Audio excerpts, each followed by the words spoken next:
Salut à tous, c'est Cyril71, bienvenue dans cette nouvelle vidéo en ce samedi 9 novembre 2019. Je viens vous présenter un nouveau point météo pour vous parler de ce qui s'annonce la semaine prochaine. Alors les prévisions sont pas très fiables, encore une fois c'est assez médiocre, donc je vais plutôt vous parler d'une tendance. Et cette tendance s'annonce de plus en plus perturbée. Pourquoi je vous fais cette vidéo? Bah justement, parce qu'on va se concentrer surtout sur ce qui va se passer en deuxième partie de semaine prochaine. Beaucoup de modèles sont en accord, et notamment les modèles américains. Donc du coup, je vous fais cette vidéo.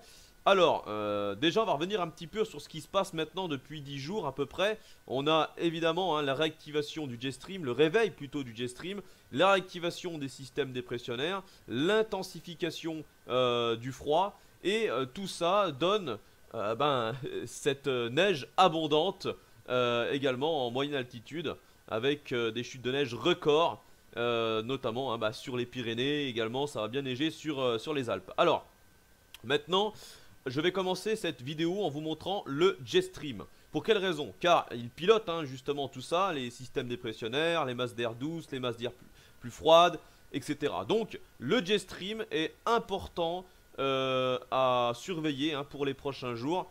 Et on constate encore une fois à quel point il est courbé. Voilà, il est tout le temps courbé et on le constate encore une fois pour les prochains jours.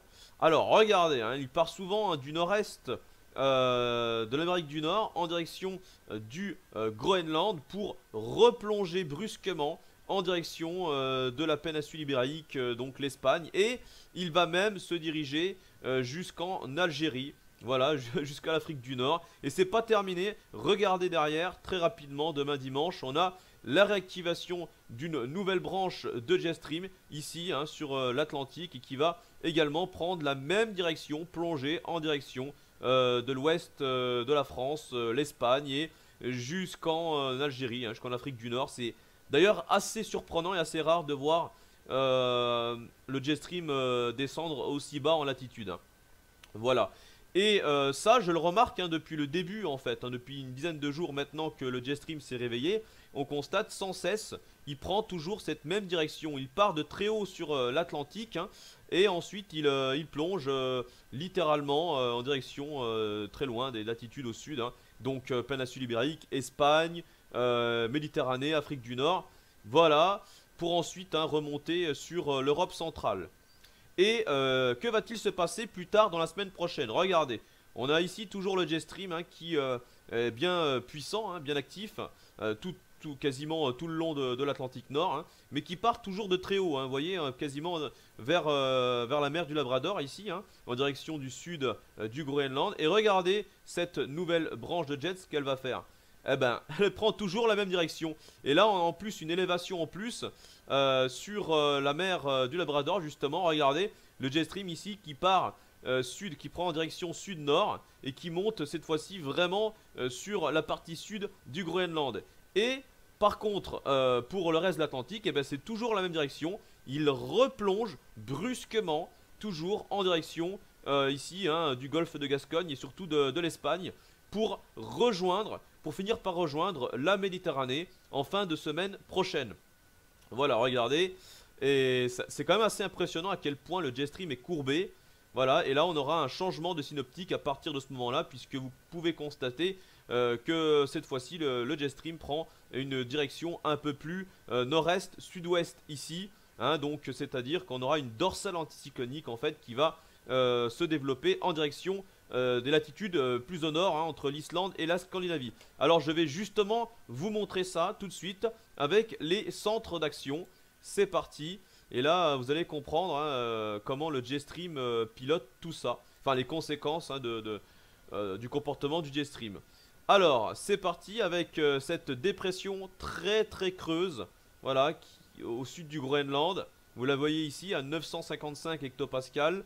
Voilà, des pressions importantes. Et regardez, hop, elle va s'échouer en direction de l'Islande. Et puis il y a une partie qui va s'étirer vers les îles Britanniques et la mer du Nord. Alors ça devrait influencer légèrement, enfin oui, quand même pas mal influencer les régions du Nord, notamment les côtes de la Manche en direction du Benelux ici, hein, le Benelux qui sera un peu plus concerné.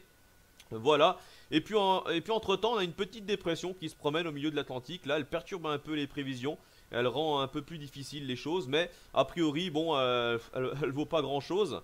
Voilà, puisque cette dépression ensuite va se diriger vers l'Espagne pour rejoindre le système dépressionnaire du côté de la Méditerranée, hein, qui d'ailleurs va se réactiver côté Italie pour le milieu de semaine prochaine, voilà, avec cette dépression à 995 hectopascales. Pendant ce temps-là, on a un anticyclone très loin sur l'Europe de l'Est. Et regardez cette dépression là qui apparaît de nouveau, hein, au sud, enfin depuis le sud du Groenland.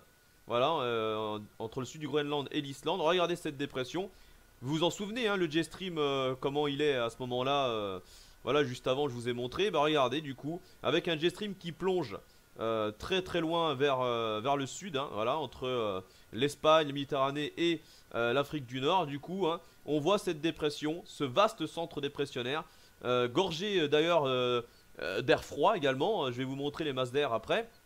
Et ben tout ça va énormément perturber la situation, hein. On a l'anticyclone des Açores, hein, du coup, qui pour l'instant est centré ici et qui va donc remonter en direction progressivement du Groenland, avec des géopotentiels qui augmentent, et puis une dépression ici qui essaye de passer, mais vu que le jet stream est vraiment, remonte vraiment bien vers le nord comme ça, eh ben on a un blocage avec une dorsale anticyclonique du coup qui s'élève jusqu'au Groenland et même en direction de l'Arctique. Et pendant ce temps-là, regardez, bah, ça fait glisser, tout ça fait glisser cette dépression bien froide et bien instable sur tout le pays et toute l'Europe de l'Ouest, pour ensuite rejoindre la Méditerranée et se réactiver du coup là en Méditerranée. Regardez, on voit bien cette dépression, hein, sur la Méditerranée en direction du nord de l'Italie. Et là on pourra parler vraiment de nouveau d'intempéries importants sur le sud de la France. Alors attention, cette situation va apporter énormément de pluie encore, avec risque de crues et d'inondations, notamment sur l'ouest et le sud-ouest, hein. Il va encore également énormément neiger sur les Pyrénées, ainsi que sur une bonne partie des reliefs, et même à de plus en plus basse altitude, car justement, transition avec la masse d'air qui va continuer à se refroidir. Ce qui veut donc dire que la neige va s'abaisser de plus en plus, hein. On ne sait pas jusqu'à où elle devrait s'abaisser. Elle pourrait bien, en tout cas, être en dessous de 1000 mètres d'altitude, alors qu'elle est déjà bien conséquente à partir de 1400 à 1500 mètres d'altitude. Regardez la masse d'air, hein. Donc on va surtout regarder pour la semaine prochaine. Et là, vous voyez ici, hein, au large du Labrador, on voit une réactivation du froid, hein. C'est justement ce froid qui arrive avec le centre dépressionnaire que vous avez vu juste avant. Et regardez le comportement de cette masse d'air. Voilà, on voit que déjà on a pas mal, hein, de froid, hein, sur le nord de l'Europe. Voilà, il fait déjà pas mal froid.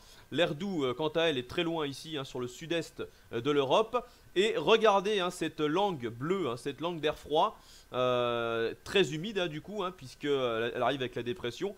Elle va tout simplement plonger vers nous, mais en s'affaiblissant. Alors pourquoi elle s'affaiblit? C'est tout à fait normal. C'est car elle passe au-dessus, hein, de l'Atlantique, le flux maritime, en gros, qui radoucit un petit peu. Et c'est la raison pour laquelle, une fois que cette langue froide arrive sur nous, elle est un peu plus faible. Mais tout de même, elle sera quand même bien là, et elle apportera énormément de neige à de plus en plus basse altitude, et beaucoup de pluie pour toutes les régions de plaine. Voilà, et on voit très bien ce froid assez modéré dans l'ensemble qui devrait l'emporter jusqu'au week-end prochain. Donc voilà, hein, je vous ai tout dit. Cette vidéo est maintenant terminée, hein. J'espère qu'elle vous aura plu, hein. Merci à tous, hein, de l'avoir regardé, et je vous dis à très bientôt, dans les prochains jours. On va surveiller tout ça, l'évolution des prévisions. Bon week-end.